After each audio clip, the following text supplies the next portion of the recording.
നാണയം കുഴിച്ചിട്ട് ഭൃത്യൻ എന്ത് തെറ്റാണ് ചെയ്തത്? നിങ്ങൾ ആലോചിച്ചിട്ടുണ്ടോ എപ്പോഴെങ്കിലും? അയാളത് കുഴിച്ചിട്ടു, അയാളത് കൂടുതലാക്കിയില്ല. പക്ഷെ അങ്ങനെ ഒരു നയമില്ലല്ലോ. ഒരാൾ എന്ത് പൈസ തന്നോ അത് അത്ര തന്നെയല്ലേ തിരിച്ചു കൊടുക്കേണ്ട കാര്യമുള്ളൂ. നമ്മൾ ഒരാളിൽ നിന്ന് 100 രൂപ വാങ്ങിയാൽ 100 രൂപ തന്നെ തിരിച്ചു കൊടുക്കുന്നില്ലേ? പലിശയ്ക്ക് വാങ്ങുന്നതിനെ കുറിച്ചല്ല കേട്ടോ പറയുന്നത്.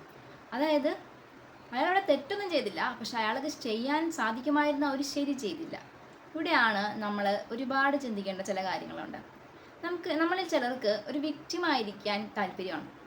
അതായത് എൻ്റെ കുടുംബ സാഹചര്യങ്ങളൊക്കെ മോശമായിരുന്നു, അതുകൊണ്ടാണ് എൻ്റെ ജീവിതം ഇങ്ങനെ ആയത്. എൻ്റെ വിദ്യാഭ്യാസം എനിക്ക് കംപ്ലീറ്റ് ചെയ്യാൻ പറ്റില്ല, അതുകൊണ്ടാണ് ഞാൻ എൻ്റെ ജീവിതം ഇങ്ങനെ ആയത്. നിങ്ങൾ ആരോട് ഈ പരാതി പറയുന്നത്? നിങ്ങളിങ്ങനെ അവർ കൊണ്ടാണ്, ഇവർ കാരണമാണ്, ആ സാഹചര്യം കൊണ്ടാണ്, ഈ സാഹചര്യം കൊണ്ടാണ് ആരോടെ പരാതി പറയുന്നത്?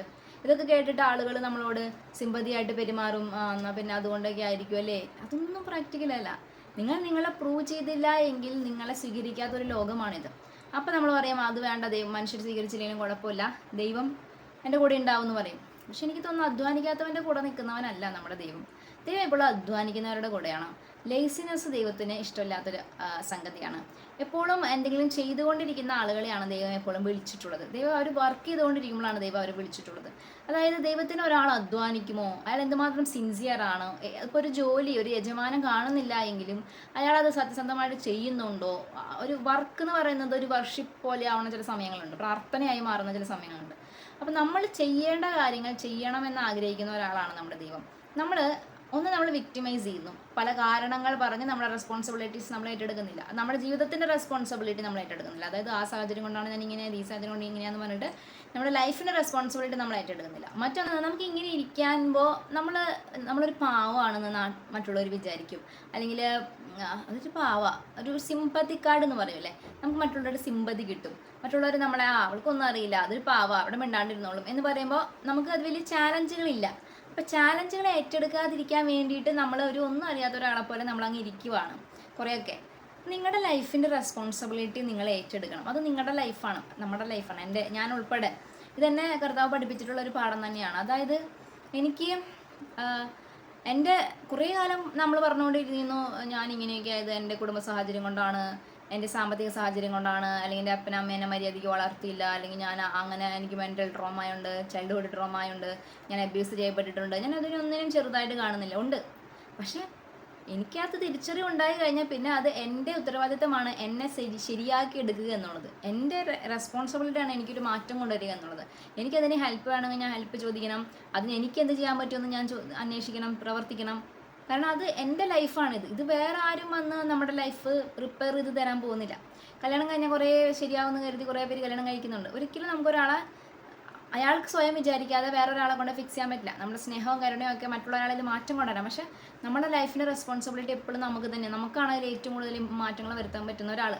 അപ്പം എനിക്ക് ചെയ്യേണ്ട കാര്യങ്ങൾ ചെയ്യാതിരിക്കുന്നതിൽ എന്നോട് സന്തോഷിക്കാത്തൊരു ദൈവമാണ് നമുക്കുള്ളത്. അപ്പോൾ വൃത്തി നാണയം കുഴിച്ചിട്ടത് അവനത് വർദ്ധിപ്പിക്കാമായിരുന്നു, അവനത് ചെയ്തില്ല. ചെയ്യാത്ത നന്മകളെന്ന് ഇവിടെ പറയുന്നില്ല, ചെയ്യാത്ത പ്രവൃത്തികളെന്ന് ഞാൻ പറയാം. നന്മകളെ കുറിച്ച് നമുക്ക് വേറൊരു സൈഡാണ്. ചെയ്യേണ്ട പ്രവൃത്തികൾ ചെയ്യാതിരിക്കുന്നതും ഇതാണ്. ഇനി ആദ്യം നമ്മൾ പറഞ്ഞു വിക്ടിമായ ആവുക, മറ്റൊന്ന് സിമ്പതി, മറ്റൊന്ന് പറഞ്ഞാൽ ഒരു നന്മ വരാവാൻ ശ്രമിക്കുക. കുറേ മനുഷ്യർ അങ്ങനെയാണ് കേട്ടോ. ഞാൻ ആ കൂട്ടത്തിൽ ഒരു കാലത്ത് പെട്ടായിരുന്നു. കുഴപ്പമില്ല, നീ ചെയ്തോ, കുഴപ്പമില്ല.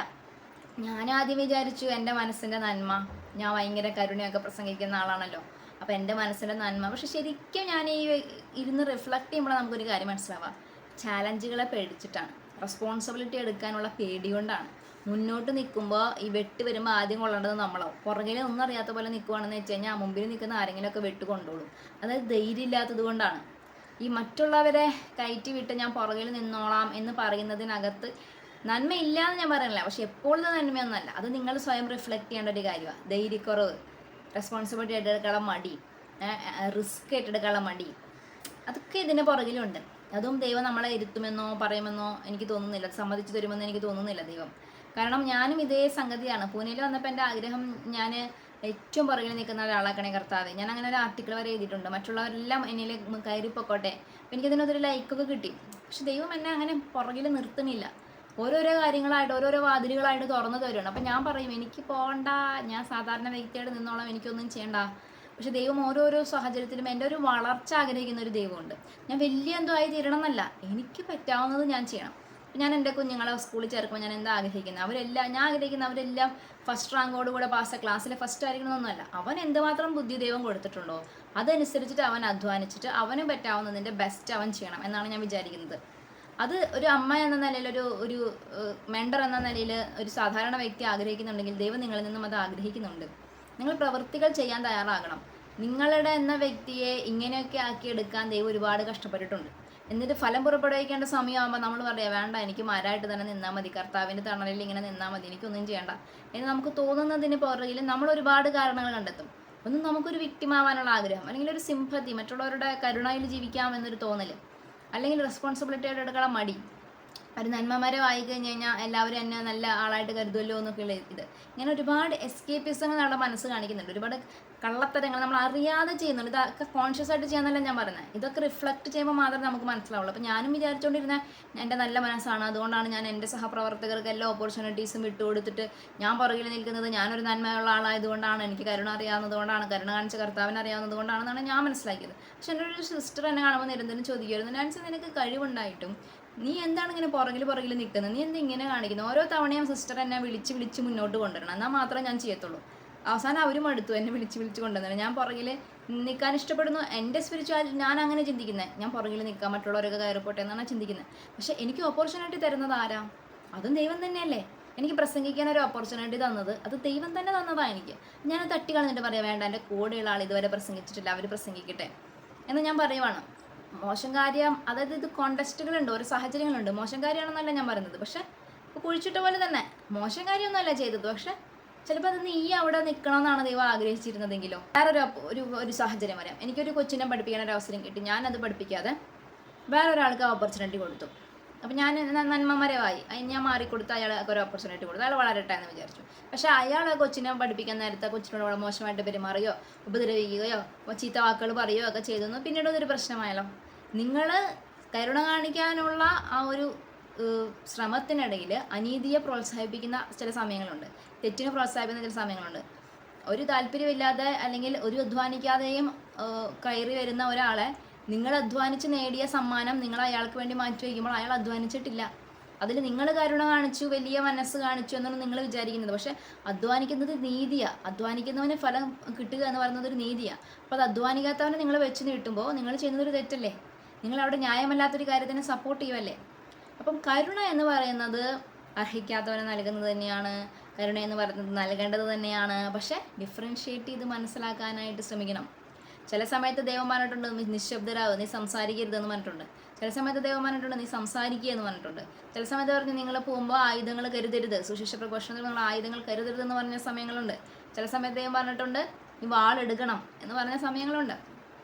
സോ ഓരോ സാഹചര്യങ്ങൾ ഡിഫറൻസ് ആണ്, അത് നമ്മൾ മനസ്സിലാക്കണം. നമ്മൾ എപ്പോഴും ഒരു കാരുണ്യ പ്രവർത്തികൾ ചെയ്യുന്ന ഒരു ആളുണ്ട്, എനിക്കറിയാവുന്ന ഒരാളാണ്. അവരെപ്പോഴും ഇങ്ങനെ ആ മോളെ നല്ലത് വരട്ടെ, നിനക്ക് നല്ലത് വരട്ടെ, ഇത് എൻ്റെ ഹെൽപ്പ് ചോദിക്കും, നമ്മളൊരു ഹെൽപ്പ് ചെയ്ത് കൊടുക്കും, നിങ്ങൾ മോൾക്ക് നല്ലത് വരട്ടെ എന്നൊക്കെ പറഞ്ഞ് അനുഗ്രഹിക്കുകയൊക്കെ ചെയ്യും. അവർ നല്ല ഒരു പേഴ്സണെ പോലെ തന്നെയാണ് നമുക്ക് തോന്നുക. പക്ഷേ ഒന്നും കൂടെ ആലോചിച്ച് നോക്കിക്കഴിഞ്ഞാൽ അവർക്ക് ചെയ്യാമായിരുന്ന പല കാര്യങ്ങളും ഇതുപോലെ അവർ ചെയ്യാതെ അവരിങ്ങനെ ഒരു സിമ്പതിയുടെ നിഴലിൽ നിൽക്കുന്നതായിട്ട് നമുക്ക് തോന്നും. അതുകൊണ്ട് ഒരു പേഴ്സണൽ ഗ്രോത്തും ഉണ്ടാവുന്നില്ല. ഇനി അങ്ങനെയുള്ള നമ്മുടെ മക്കൾ കണ്ടുപിടിച്ച് കഴിഞ്ഞ് കഴിഞ്ഞാൽ അവരെന്തായിരിക്കും വെച്ചാൽ, നമ്മളെ I am not a perfect mother, എനിക്കും പോരായ്മകളുണ്ട്. പക്ഷേ എല്ലാത്തിൽ നിന്നും ഒളിച്ചോടുന്ന ഒരു അമ്മയെ കാണുന്നതിനേക്കാൾ, എല്ലാത്തിൽ നിന്നും എസ്കേപ്പ് ചെയ്യുന്ന ഒരു അമ്മയെ കാണുന്നത് അവളുടെ ആത്മവിശ്വാസം കുറയ്ക്കുമോ എന്ന് ഞാൻ തോന്നാറുണ്ട്. കുറേയൊക്കെ ഞാൻ അങ്ങനെ ആയതുകൊണ്ടായിരിക്കാം എൻ്റെ മക്കളും അങ്ങനെ ഒന്നിനോട് മുന്നോട്ട് ഒന്നും ചെയ്യാതെയും ഏറ്റെടുക്കാതെയും ഇരിക്കുന്നത്. അപ്പോൾ ഞാനത് ആലോചിച്ച സാരം, അപ്പോൾ അന്നത്തെ കാലത്ത് ഞാൻ ആലോചിച്ച സാരമില്ല, അത് ദൈവം കുറിച്ചുള്ള പദ്ധതി അങ്ങനെ ആയിരിക്കില്ല എന്ന് ഞാൻ വിചാരിച്ചു. ഞാൻ പറയുന്നത്, നിങ്ങൾ ദൈവത്തിനെ കുറിച്ചുള്ള പദ്ധതി പ്രകാരം നിങ്ങളൊരു മിഡിൽ നിൽക്കണം എന്നാണ് ദൈവം ആഗ്രഹിക്കുന്നത്. നിങ്ങളൊരു മിഡിലായിട്ടുള്ള ഒരു ആവറേജ് പേഴ്സൺ ആവണം നിങ്ങൾ. എങ്കിൽ മാത്രമേ നിങ്ങൾക്ക് മറ്റുള്ളവരോട് കരുണ കാണിക്കാനും അല്ലെങ്കിൽ സാധാരണ മനുഷ്യരെ ഉൾക്കൊള്ളാനൊക്കെ പറ്റൂ. അപ്പോൾ നിങ്ങൾ നടുവിൽ നിൽക്കണം എന്നാണ് ദൈവം ആഗ്രഹിക്കുന്നതെങ്കിൽ നിങ്ങൾ നടുക്ക് നിന്നാൽ മതി. പക്ഷെ ദൈവം ആഗ്രഹിക്കുന്നത് നിങ്ങൾ മുന്നിൽ പോകണം, നീ എൻ്റെ റെപ്രസെൻറ്റേറ്റീവ് ആണ്, നിന്നിലൂടെ ഞാൻ അവിടെ അനുഗ്രഹം പ്രവർത്തിക്കണം. ഒരു നല്ല പൊസിഷനിൽ നിങ്ങൾ നിന്നാൽ മാത്രമാണ് ഒരുപാട് പേർക്ക് അനുഗ്രഹമായിട്ട് മാറാൻ പറ്റുള്ളെങ്കിൽ നിങ്ങൾ ആ പൊസിഷൻ എടുക്കാതെ സാരമില്ല എന്ന് പറയുന്നത്, എനിക്ക് വേണ്ട എന്ന് പറയുന്നതിനകത്ത് ഒരു നന്മയൊന്നുമില്ല, ഒരു കാരുണ്യ പ്രവൃത്തിയൊന്നും അല്ല അത്. മനസ്സിലായി ഞാൻ പറയുന്ന കോണ്ടക്സ്റ്റ് എന്ന് ഞാൻ വിചാരിക്കുന്നു. എന്നെക്കുറിച്ചോ എൻ്റെ മക്കളെക്കുറിച്ചോ അല്ലെങ്കിൽ നമ്മുടെ അടുത്ത തലമുറയെക്കുറിച്ചോ ദൈവത്തിന് എന്താണോ ആഗ്രഹം അത് നടക്കട്ടെ. പക്ഷെ അതിനർത്ഥം അവരുടെ കഴിവുകളും കപ്പാസിറ്റികളും അവരുടെ ഇത് പറഞ്ഞ ഈ ധനാറകളും ഒക്കെ അവർ കുഴിച്ചിട്ടിട്ട് കുഴപ്പങ്ങളൊന്നും ഇല്ലാതെ വലിയ റിസ്ക് ഒന്നും എടുക്കാൻ താല്പര്യമില്ലാതെ റെസ്പോൺസിബിലിറ്റി ഒന്നും താല്പര്യമില്ലാതെ ഒരു എസ്കേപ്പ് ചെയ്യാൻ നമ്മളെ തന്നെയും മറ്റുള്ളവരെയും പ്രോത്സാഹിപ്പിക്കുകയല്ല വേണ്ടത്. ഫേസ് ഇറ്റ്, അതിനെ നേരിടുക. ഈ വർഷം നിങ്ങൾ ഇങ്ങനെ വിചാരിക്കണം, ഞാൻ എൻ്റെ പൊസിഷൻ എടുക്കാൻ പോവാം. എന്നെ യേശു പഠിപ്പിച്ചിട്ടുള്ളൊരു കാര്യമാണ്. ഇത്രയും നാൾ ഞാൻ സാക്രിഫൈസുകൾ ഒരുപാട് ചെയ്തല്ലോ, അല്ലെങ്കിൽ മറ്റുള്ളവർ കയറിപ്പോട്ടെ എന്ന് കരുതി ഞാൻ എൻ്റെ ഇടങ്ങളിൽ നിന്നെല്ലാം ഒഴിഞ്ഞു പോയല്ലോ. ഇനി ഞാൻ എനിക്ക് വേണ്ടി സംസാരിക്കട്ടെ, ഞാൻ എൻ്റെ ഇടങ്ങൾ തിരഞ്ഞെടുക്കട്ടെ. ദൈവം തന്നെയാണല്ലോ അത് എനിക്ക് വേണ്ടി വെച്ച് നീട്ടുന്നത്. ഞാൻ അധ്വാനിക്കാതെ കിട്ടുന്നതല്ലല്ലോ, ഞാൻ അനീതി പ്രവർത്തിച്ച് കിട്ടുന്നതല്ലല്ലോ. അത് എനിക്ക് വേണ്ടി ദൈവം ഒരുക്കിയ കാര്യങ്ങൾ ഞാൻ ഈ വർഷം ഞാൻ ഏറ്റെടുക്കും, ഞാനത് സ്വീകരിക്കും. ഈ ദൈവം എനിക്ക് വേണ്ടി ഒരുക്കിയ ഭക്ഷണം ഞാൻ തന്നെ കഴിക്കും എന്ന് ഞാൻ അങ്ങനെ പറയുമ്പോൾ അഹങ്കാരി, കരുണയില്ലാത്ത ആള് എന്നൊക്കെ നമുക്ക് വേറൊരു സൈഡിൽ നിന്ന് ചിന്തിക്കുന്നുണ്ടാവും. പക്ഷെ അവനവനോട് തന്നെ ചോദിക്കുക, അങ്ങനെയൊക്കെ തന്നെയാണോ? ഒരുപാട് സാക്രിഫൈസ് ചെയ്തില്ലേനെ, ഒരുപാട് വിട്ടുകൊടുത്തില്ല, ഒരുപാട് നിശബ്ദമായിട്ടിരുന്നില്ല, ഇനി നമുക്ക് വേണ്ടി ഒന്ന് സംസാരിക്കണ്ടേ? അപ്പം ഞാൻ പറയുന്നത് നെഗറ്റീവായിട്ടുള്ളൊരു സൈഡിലല്ല, മറിച്ച് നിങ്ങൾ പോലും നിങ്ങൾക്ക് വേണ്ടി നിലകൊള്ളുന്നില്ല എങ്കിൽ പിന്നെ മറ്റുള്ളവർ എന്ത് ചെയ്യാനാണ്? നിങ്ങൾ പോലും നിങ്ങൾക്ക് എന്താണ് ആവശ്യമെന്ന് പറയുന്നില്ലെങ്കിൽ മറ്റുള്ളവർ പിന്നെ എന്ത് നിങ്ങളിൽ നിന്ന് മനസ്സിലാക്കാനാണ്? അപ്പോൾ നിങ്ങൾക്ക് വേണ്ടി നിലകൊള്ളുക, നിങ്ങൾക്ക് അവകാശപ്പെട്ട അനുഗ്രഹങ്ങളിലേക്ക് എത്തിച്ചേരുക. ദൈവം നിങ്ങളെ സമൃദ്ധമായിട്ട് അനുഗ്രഹിക്കട്ടെ. പേടിച്ച് ഒളിച്ചോടുന്നവനെ അല്ല ദൈവം സ്നേഹിക്കുന്നത്, മുന്നിൽ വന്ന് റിസ്ക് എടുത്ത് ദൈവത്തിൻ്റെ ആഗ്രഹപ്രകാരം മതി. ഇപ്പം നിങ്ങളെ കുറിച്ചുള്ള ദൈവത്തിൻ്റെ ആഗ്രഹപ്രകാരം മതി, ദൈവിക പദ്ധതി അനുസരിച്ചിട്ട് മതി. വലിയൊരാളാവണമെന്ന് ദൈവം ആഗ്രഹിക്കുന്നില്ലെങ്കിൽ വേണ്ട.